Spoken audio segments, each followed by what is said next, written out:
In the summer of 2025, two children vanished from a backyard in Toronto.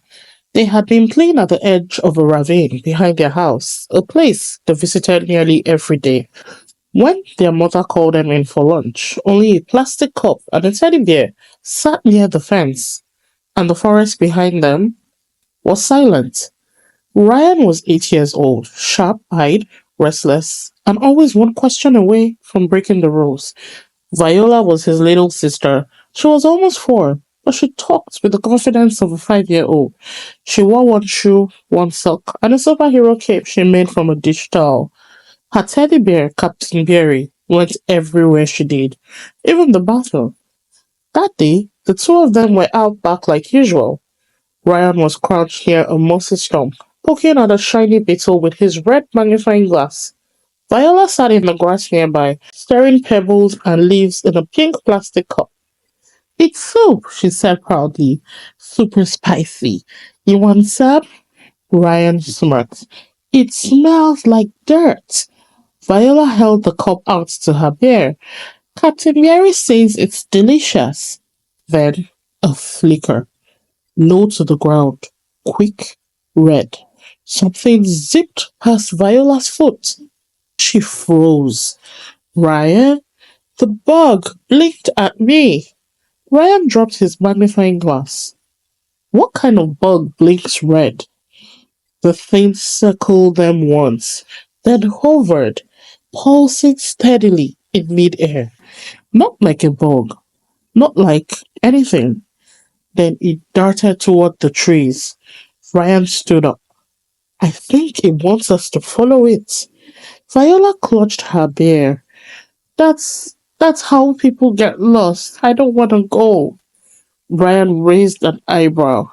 You watch too many cartoons, Viola. You watch too many cartoons. He grinned. Come on, just a little closer. Then they crossed the fence. The ravine was steeper than they remembered.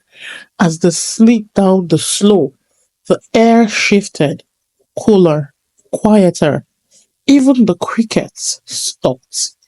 The red light weaved between tree trunks, like it knew where it was going. Ryan followed quickly. Viola stayed close behind, trying not to drop Captain Beary. Ryan, she said softly, the trees are too quiet. He nodded, slowing down. Feels weird, right? Then the light stopped.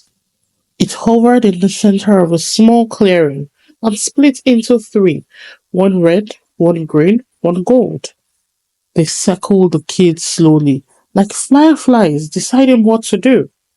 And then they spoke. Follow the path, if you dare, Viola gasped. The light talk? Ryan's throat tightened. You heard that too? Viola nodded, eyes wide. Captain Beary heard it too.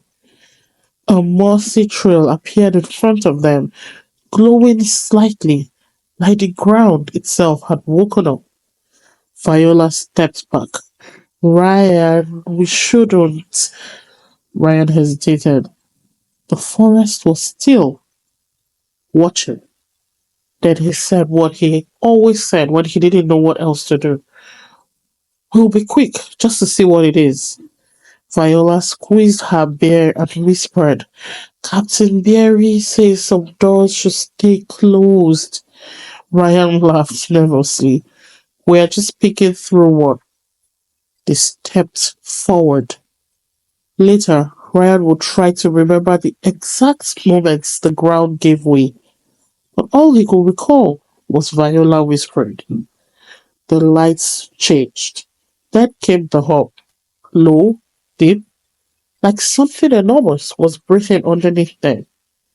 The trail behind them vanished, and in the next heartbeat, the forest swallowed them whole. Hi friends, welcome back to chapter 2 of the Enchanted Forest story. Let's continue from where we stopped. When Ryan opened his eyes, the world was too quiet. No birds, no wind, just a soft hum in the air, like the trees were holding their breath. He sat up, rubbing his eyes. The ground beneath him felt soft and springy, almost like a mattress made of moss. Viola, he called. I'm here, she whispered. She was sitting just a few feet away, hugging Captain Beary tightly in her lap. Her superhero dish towel cape was bunched under her, and her curly hair had come loose from its ponytail. Ryan crawled over to her. Are you okay? She nodded, but her eyes were wide. The sky, it's grey. He looked up. She was right. The sky above them wasn't blue anymore. It was a dark bottle green color, like stained glass. Light was coming from somewhere, but there was no sun, just soft glowing patches in the air, like floating jellyfish made of light. The trees were tall and silvery, and the leaves on the ground were blue, not brown. And right in front of them was a path, a skinny, winding path made of small stones and glowing mushrooms. It shimmered like it had just rained. Ryan stood up slowly. Where are we? Viola didn't answer. She just held Captain Berry closer and whispered, I don't think we're in our backyard anymore. They started walking. The path felt warm under their feet. It curved and twisted gently, like it was leading them somewhere. After a few steps, Ryan looked behind them. The clearing where they woke up, gone, completely swallowed by the trees. He tried to hide his worry, but Viola noticed. Ryan, she said, tugging his sleeve, what if we can't go back? We will, he said. We just have to keep moving. Maybe this path will take us home. As they walked, the trees made soft rustling sounds, almost like whispering. Then suddenly, a voice, soft and small, like wind in your ear. Step off the path and you'll forget who you are. Ryan stopped in his tracks. Viola gripped his hand so tight it hurt. I like me, she said quietly. I don't want to forget. Me neither, Ryan said. Let's stay on the path. They kept walking, slower now. After a while, they reached a strange open space. In the middle stood a giant archway made of vines twisted into a circle. It was covered in shiny symbols that moved like water when you stared at them. And right in front of the ark was a small stone table. On it sat Ryan's red magnifying glass. He blinked. That's mine. Viola frowned. But you left it at the fence. I did. It was in the grass. Ryan stepped forward. How did it get here? As he reached for it, the air shifted. A strong gust of wind burst from the archway. The symbols peeled off the vines like stickers and floated in the air, spinning fast around Ryan's head. He stumbled back. The symbols zipped around him, glowing and pulsing like they were reading his thoughts. Then, just as fast, they zipped back onto the vines and vanished. Viola pulled him away. Captain Mary says this place is not friendly anymore. Ryan's voice shook. I think he's right. And the air spoke again. Welcome, children of the edge. You are not the first. Ryan and Viola froze. And then footsteps. Slow, crunching the glowing leaves. From behind the ark, a figure stepped out of the trees. A boy. He looked about Ryan's age. Barefoot, dirty clothes, messy black hair. His face was calm, but his eyes were empty, like he hadn't blinked in years. He stopped a few feet away, looked at both of them and said, You shouldn't have come here. Hi friends, welcome to chapter 3 of our Enchanted Forest story. We hope you have been enjoying the story so far. Now, let's find out what happens next. The boy stepped closer.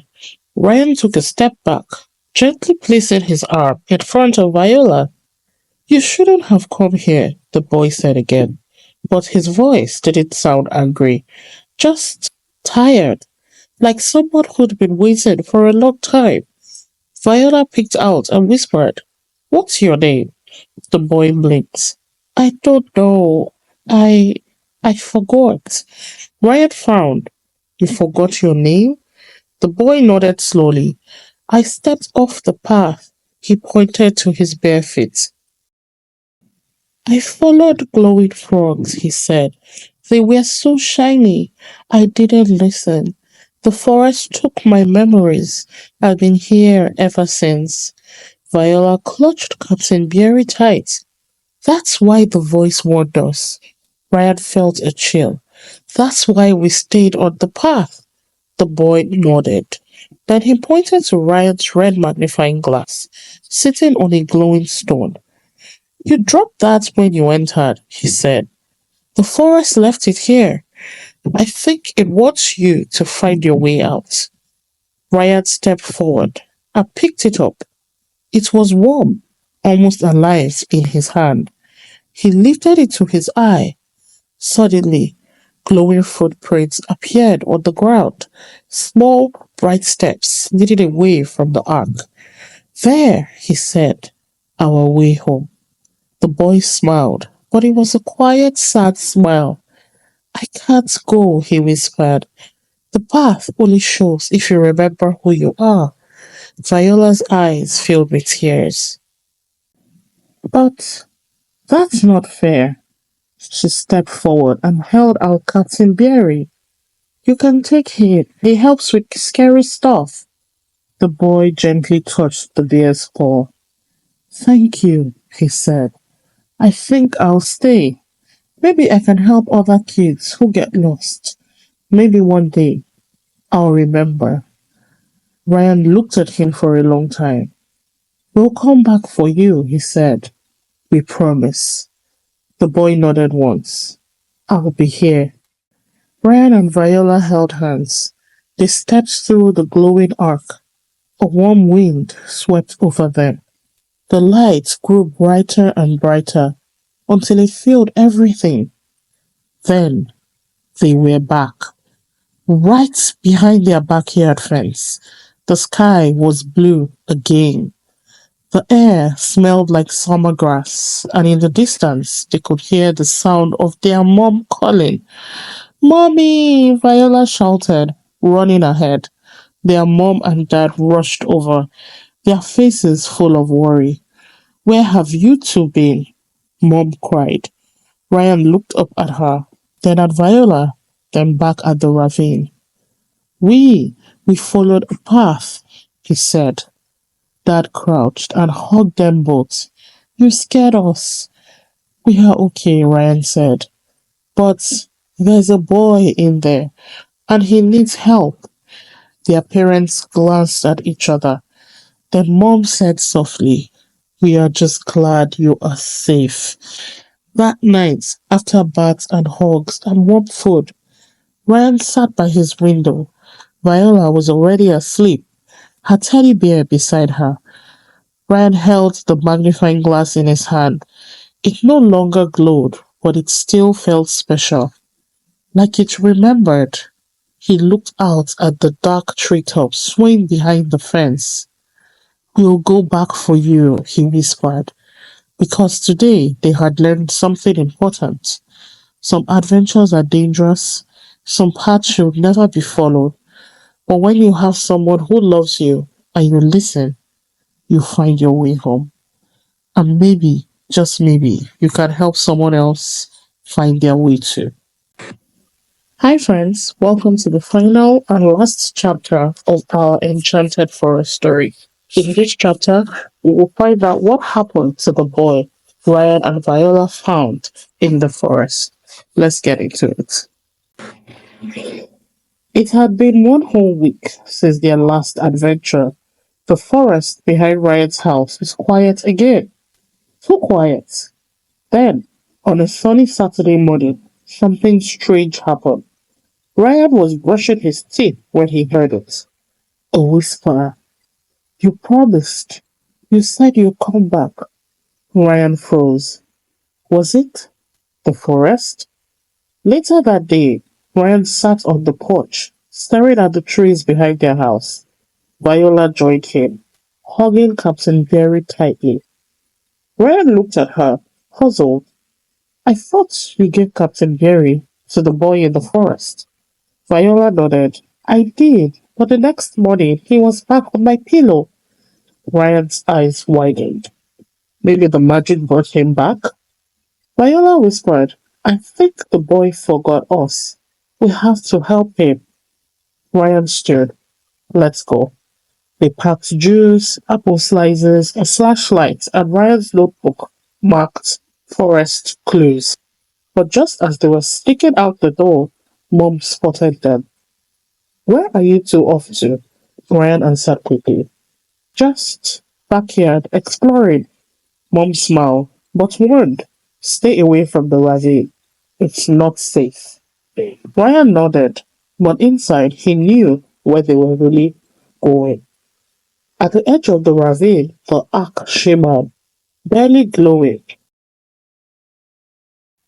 Viola held Captain Beary tightly. You ready? She asked. Ryan nodded. Let's finish what we started. Together they stepped through. The enchanted forest was fading. The colors were dull. The flowers drooped. Even the sky looked tired. At the old stone circle, they saw him. The boy with no name. He sat, curled up, shivering, looking so small and lost. Ryan knelt beside him. Hey, do you remember us? The boy looked up slowly. Who are you? Viola gently held out Captain Beary. He remembers you, she said. The boy blinked. It's soft. He touched the bear and smiled. Just a little, but it was enough.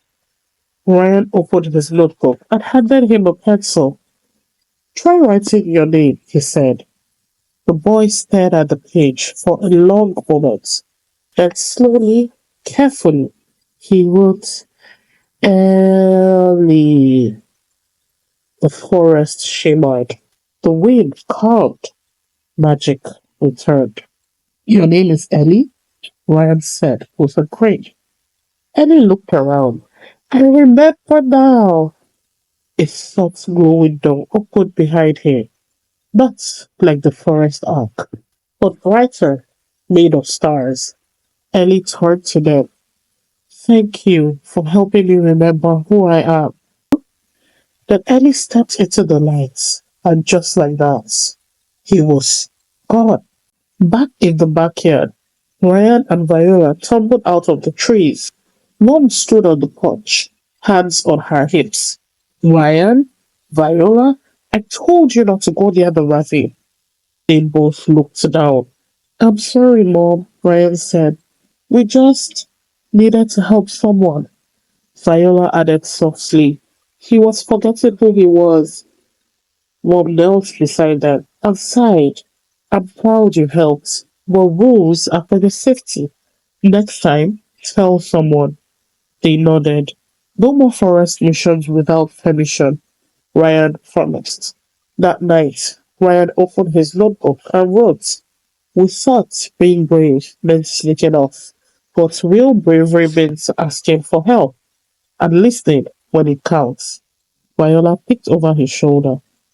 Are you writing that I'm grounded? Ryan grinned.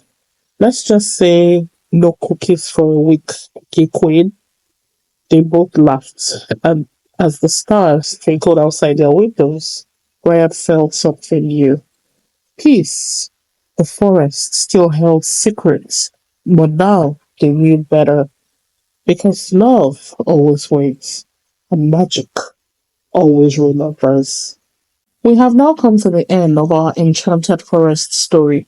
We hope you have learned a lot from this story, and we hope you have also enjoyed listening to it. Don't forget to leave a comment, like, and subscribe. Tell us what you love most about this story. And also, remember, the Adventures of Little Ryan book series is now selling on Amazon. Click the link in the bio of this page or in the video description below to purchase. And we will see you next time on The Adventures of Little Ryan.